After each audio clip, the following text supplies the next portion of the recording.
high noon on Fridays with BodhiBuilding. Last week we talked about sort of the introduction to the heroine's journey, and this is part 3 of our series. So in the first video, we did an introduction and talked about the distinctions between the hero's journey and the heroine's journey. And part 2, we got started with gateways 1 and 2 of the heroine's journey, the separation from the feminine and the identification with the masculine. So today we're going to talk about gateways 3 through 4. This is where a lot of women will start to truly understand their position and experiences of the heroine's journey and its very distinctive nature and qualities of it in comparison to the hero's journey. So gateway number 3 is the road of trials, is what we call firewalking. These are the challenges that we begin to make as we walk into adulthood. And part 4, gateway number 4, is the illusions of success. And so the road of trials, or firewalking as I like to call it, is the developmental period of a woman's life where she's entering into adulthood. I apologize, my cats are fighting each other over here. Pause. Ra is very angry that Apollo is sleeping on his pillow. So anyway, you're going to probably see these guys fighting. Anyway, so road of trials, it starts with the developmental period of a woman's life where she's entering into adulthood. So this is when she leaves the home, essentially, just like the hero. We cross the threshold, we leave the home, we start earning our degrees, our titles, career promotions, relationships, financial stability. This is the time post-puberty where the woman begins to further individuate, and it lays a foundation for personal growth through actualizing her goals.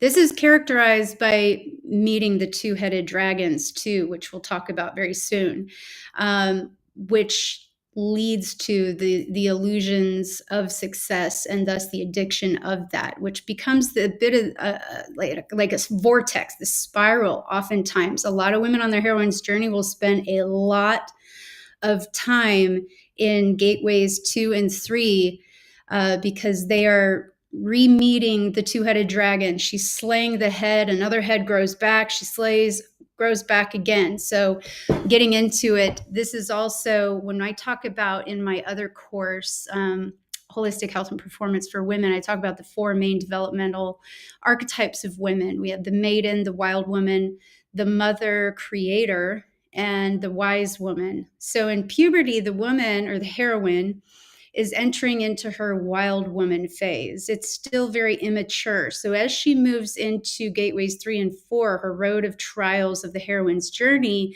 she enters into it as the wild woman. She's maturing the wild woman. And this will eventually transition into the mother creator. Whether she is a mother of her own offspring, children, or not, she's also the mother, the creator of her career and her home and her relationships, all of those things. So she's maturing as the wild woman and transitioning through this period of time as the mother and creator. And so firewalking is often accompanied by or even overlaps the illusions of success. Because as I said, it's sort of like this vortex where she gets sucked in and eventually it'll spit her out into this darkness or void of her own spiritual scarcity, which we'll talk about next week. So road of trials, as I said, is sort of like the woman leaves the home. She's pursuing goals and she's realizing her goals. And so there could be many simultaneous or overlapping mini journeys within this part of the heroine's journey. And she's going to face or confront 5 main myths. The first myth I'll talk about is caution, but I'll share. So the 5 main myths, these are her mythic challenges that she'll face during this time. The myth of caution, myth of dependency, the myth of inferiority, There's the myth of romantic love and the myth of enoughness.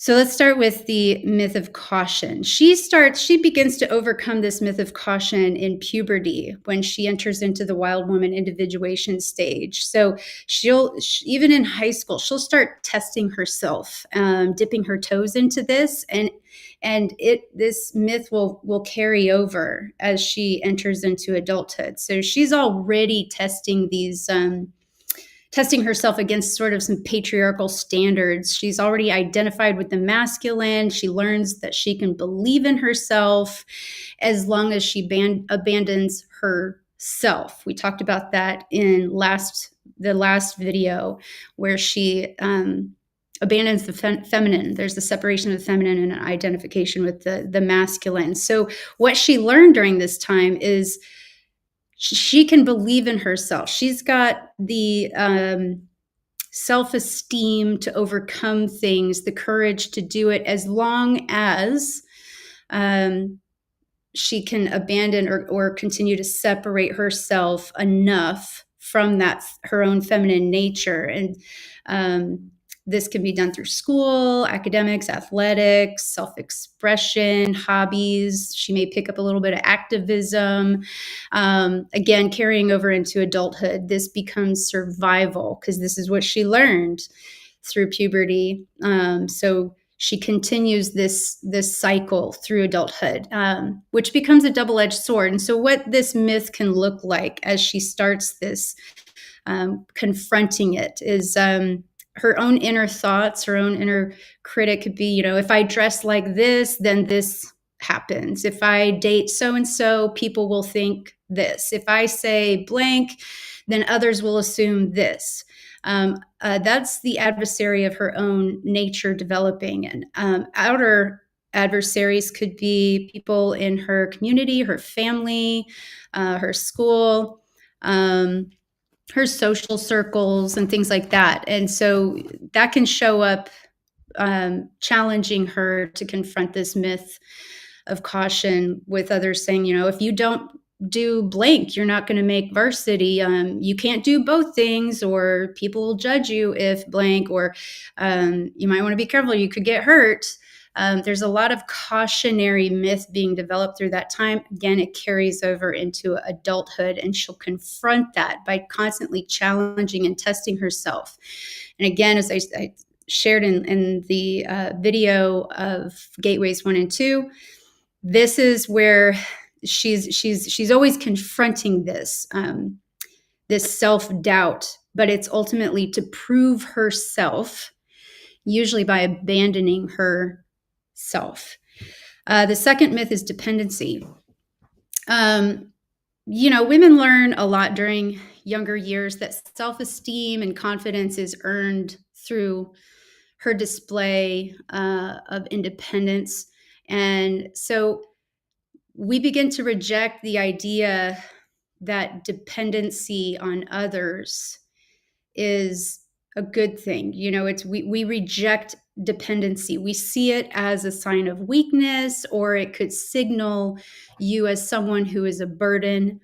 So as we move into an adulthood developmental stage, the emphasis on proving her worth is through independence. And so she can and will take care of herself. That is, once becomes an illusion of success, she starts proving, see, I can do it. I'm doing it. And the double-edged sword in that is, while her ability to care for herself will serve her in many ways along her journey, she still holds this unconscious belief. It's part of the two-headed dragon, that seeking or asking for help makes her a burden, or it makes her weak, so therefore less lovable. So eventually the fire-breathing dragon of the unhealed masculine self will nearly incinerate, what's left of her feminine nature, to a point where her body becomes the battlefield. So one example is that, if she does become a mother, if she does have a child or children, she's going to confront this myth in battle caring for herself versus caring for her child.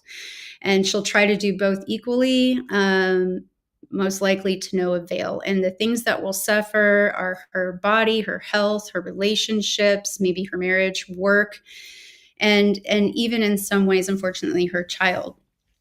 And so it's this thought that, it's okay for everyone to depend on me, but it's not okay for me to depend on others. And so this will show up also in the myth of enoughness. That's the fifth myth.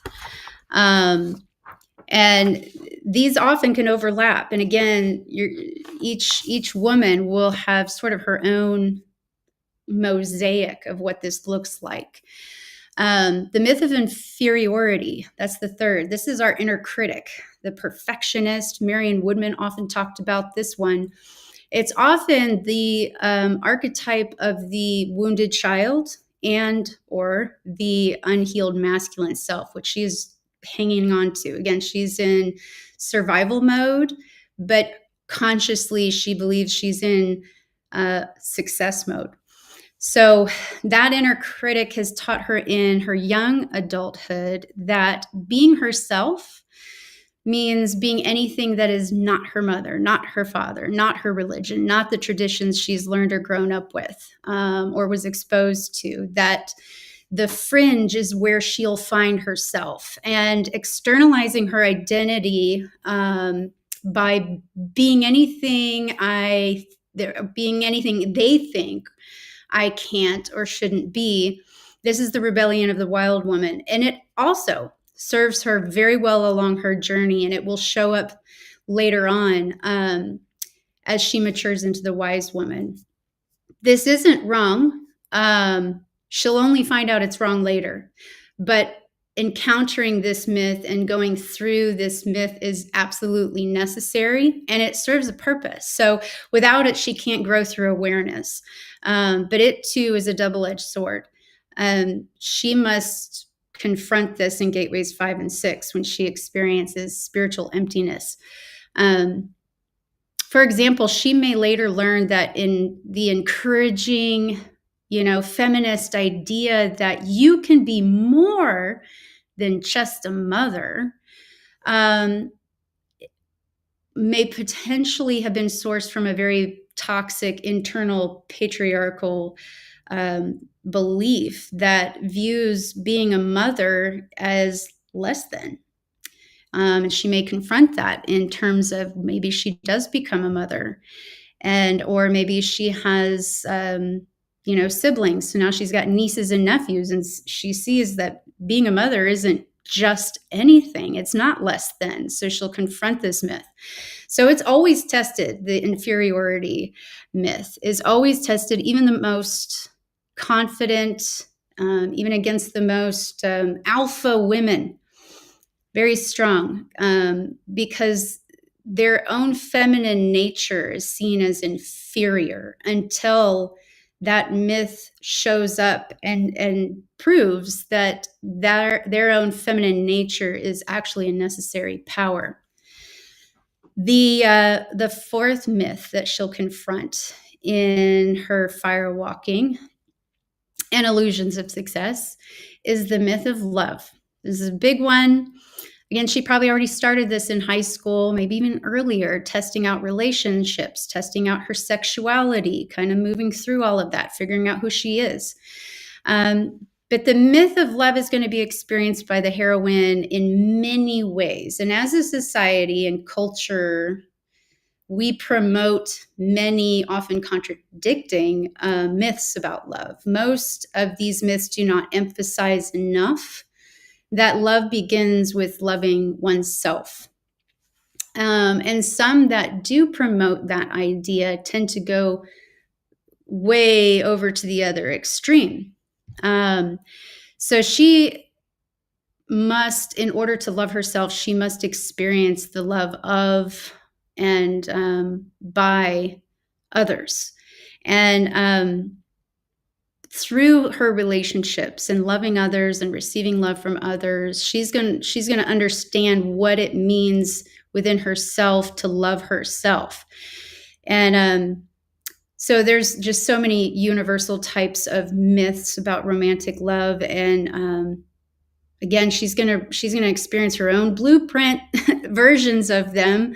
And so if you look on, you go to social media, you look at reality TV shows, movies, novels, stories, all of those things will show you different types of myths of love. And so things will show up a lot, I think, even as recently, certain myths like the damsel in distress being rescued, the blind compassion versus zero tolerance for failure, the openness versus really rigid boundaries. The old adage, if he can't handle me at my worst, then, and, even, I think even these days they talk about, monogamy versus polyamory. There's been lots of stuff about that going on in like the spiritual world, where that myth often becomes internalized, that if I want a monogamous relationship, something's wrong with me, or I'm selfish. And then we battle that two-headed dragon of not enough versus not enough. So I'm not being spiritual enough, or I'm just not enough for this person. And there's a whole rabbit hole we can go down about that. But in nature, we tend to confront these myths. The heroine will confront these myths as a two-headed dragon. What I mean by the two-headed dragon is that we are always battling our own inner thoughts and beliefs, as well as the thoughts and beliefs and actions of others, our adversaries. So she'll have to work through many of those love myths, the myths of romantic love. And if not a majority of these myths, at least in some or half of them, she'll confront them within herself. So the swords that she wields, at her lovers is confronted when she realizes that's a battle she's fighting within herself, or the swords she perceives as being pointed at her by her lovers will be confronted when she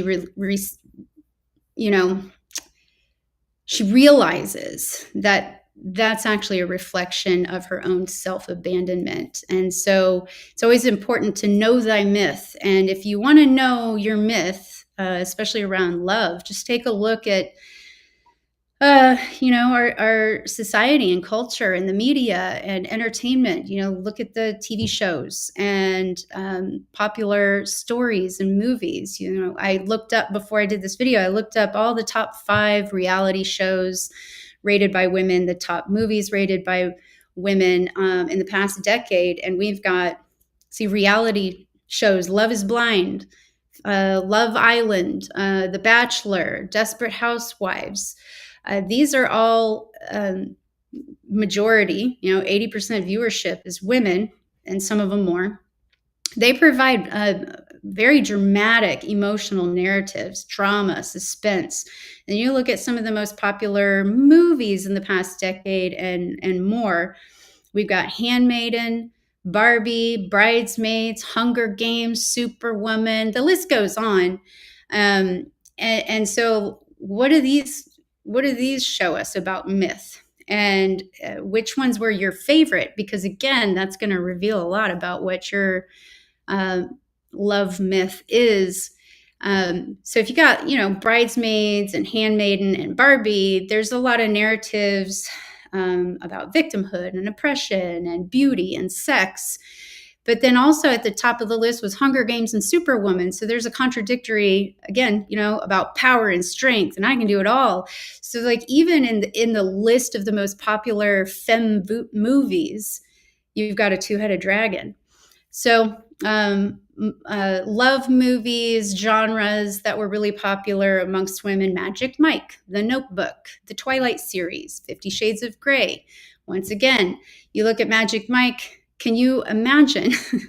I always laugh about this one, because you imagine if they made a version of that movie, but it was female strippers, and just droves of husbands and boyfriends were going out to see this movie together in groups and talking about it and like, wow, can you just imagine what women would think of that?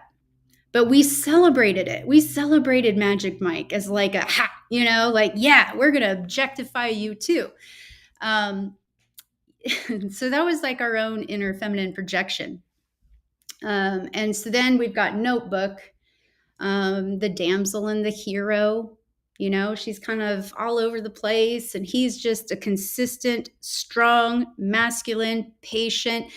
The character, the main character in there, the man, he represented like the feminine and the masculine. He was very balanced in that movie, whereas she was a bit neurotic and all over the place. And that movie, The Notebook, also displays a great heroine's journey, by the way. For those of you who love that movie, or even if you've never seen it, I recommend watching it, because you can see how she goes on her own heroine's journey in that movie, just battling between this myth of inferiority and caution and dependency. Should I got to go out on my own, or I got to marry this guy because my parents approve, and I got to do this, and I got to.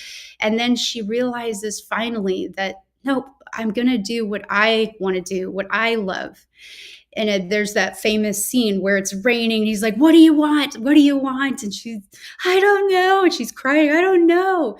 That's a very pivotal moment in that movie that shows her confronting all these myths. And she's just like, I don't know. And he's just very patient, like, what do you want? He's giving her the chance to really confront that. And then finally they kiss, and it's that famous scene.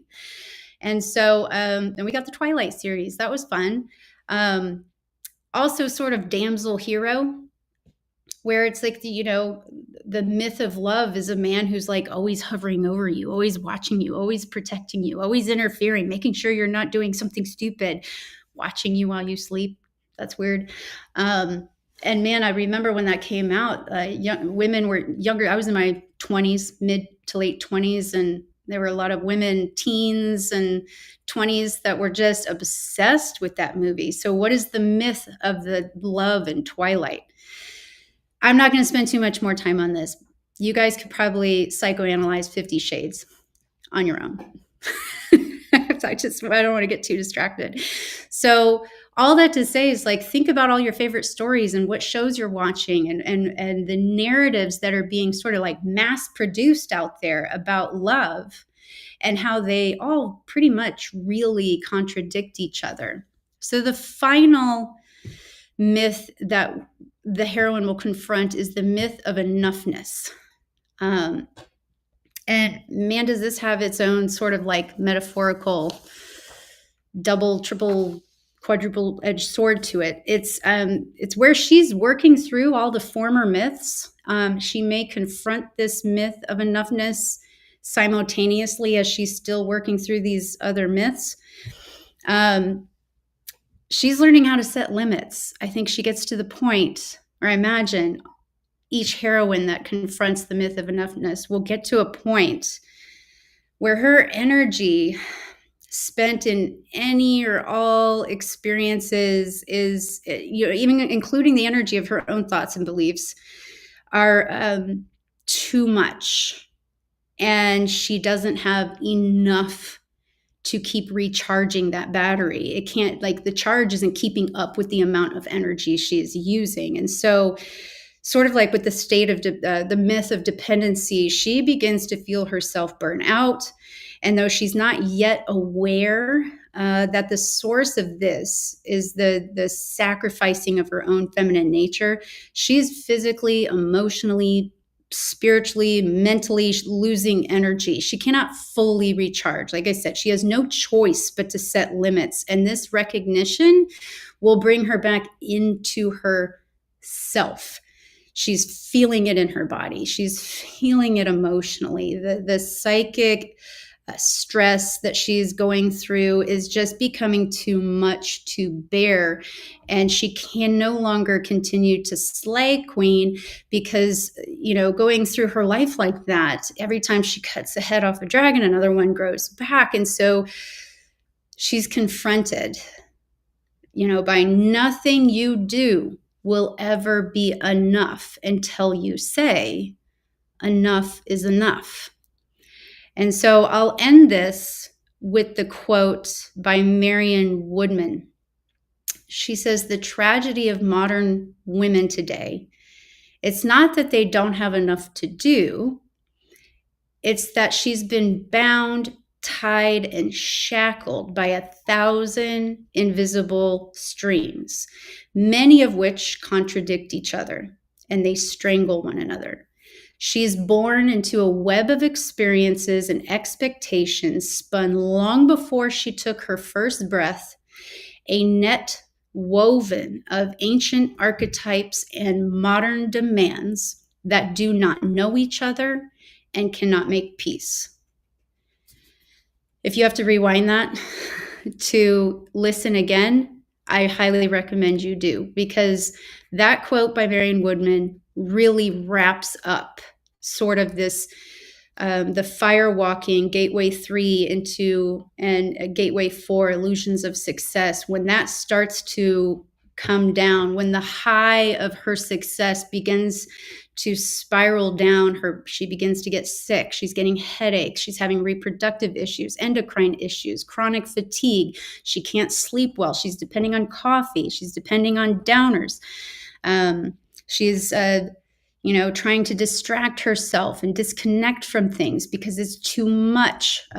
She's not recovering. She's getting more sick. She's getting allergies. 85% now of autoimmune diseases are female, and most are diagnosed in their 20s and 30s. So this is the time where she cannot ignore it anymore. The enoughness, the myth of enough is the one that hits her right at the end, where she's like, there's just nothing else I have to set boundaries because I can no longer keep doing it. The illusion of success, I cannot maintain this. I cannot sustain this any longer because other things are suffering. My health, my body, my energy, my relationships, my career, my social circle, everything in her life begins to start to suffer because she's trying to do it all. And, one thing you can look at too is when we look at our family or people in our lives, when we say adversary, we don't always mean like this is our enemy. This is a bad person. This is just someone that presented adversarial qualities that became our two-headed dragon, became part of us. So like, for example, using, examples from Maureen Murdoch's book, as well as, with my clients, this is very common. So negative, I always ask clients, tell me, 5 positive qualities and 5 negative qualities of your parents. So here we got mom. She was very negative, very critical. So that became the woman or the heroine's challenging nature of self-doubting and not feeling ever enough. She's got to constantly prove herself. Negative qualities of dad, he was kind of aloof. He didn't protect me. He was uncomfortable with my femininity, started to drift away. I was no longer daddy's girl when I started my period and started becoming a woman. So those became challenges to my own myth in my nature as feeling defensiveless, sexual deniability. Sister, she was critical and rejecting. That became part of my double-headed dragon of self-deprecating and, once again, not enough.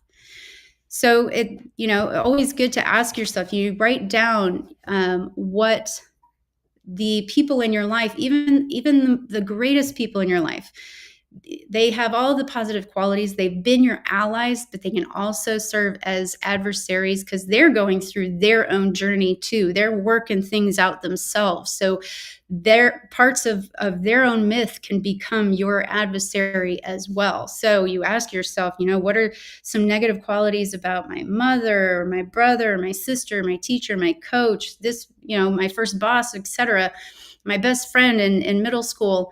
What were their, 5 main negative qualities, and how did that become part of my myth? And you'll arrive at an answer. And again, it's really important to know thy myth And we talk about this in my course too on BodhiBuilding, creating change, is we start out understanding what our myth is, and then we reframe it. And the reason I talk about shows and stories and movies and media is because those help shape our myths. So a way to do that is to think of, like, top 5 movies that were your favorite, in the course I talk about between the ages of, 6 to 12. You can do that, but move also into puberty and individuation periods of, like, what movies really inspired you versus what movies really inspire you now. What movies are you like, I'm not watching that. I don't like that. I don't like the theme of it. And it can give you a lot of clues into what your myth is. Next week, we're going to talk about gateways 5, I believe. 5 and 6. We're going to talk about gateways 5 and 6 in the next video. This is going to be a good one too, because once she's burned through all her myths and she's gone through that vortex, it's going to spit her right on out she begins to sort of awaken to these feelings of emptiness, and that begins the initiation. That begins the real initiation. It's like if this were a clock, she finally hits the 6 o'clock here and she descends. So we'll talk about that in the next video, and keep an eye out for the newsletter. If you're not subscribed, there's a link below where you can subscribe to the newsletter. You'll get it every week. It gives you sort of like a preview to what we're going to dig deep into. It's also really great to just have as notes. They're formatted very well to sort of give you like a great summary of things that inspire you to do a little deep thinking. So you can subscribe to that below, and you can also join us on BodhiBuilding. We hope to see you there, where we go even deeper into these topics, and lots of Q&As every Monday, and we'll be hosting a webinar series on the heroine's journey as well, where we can go, and I mean really dive deep into these things. Again, it's really difficult to just kind of hash it out in 30-minute videos, even 60-minute videos. So hope to see you there, and we will see you also next week.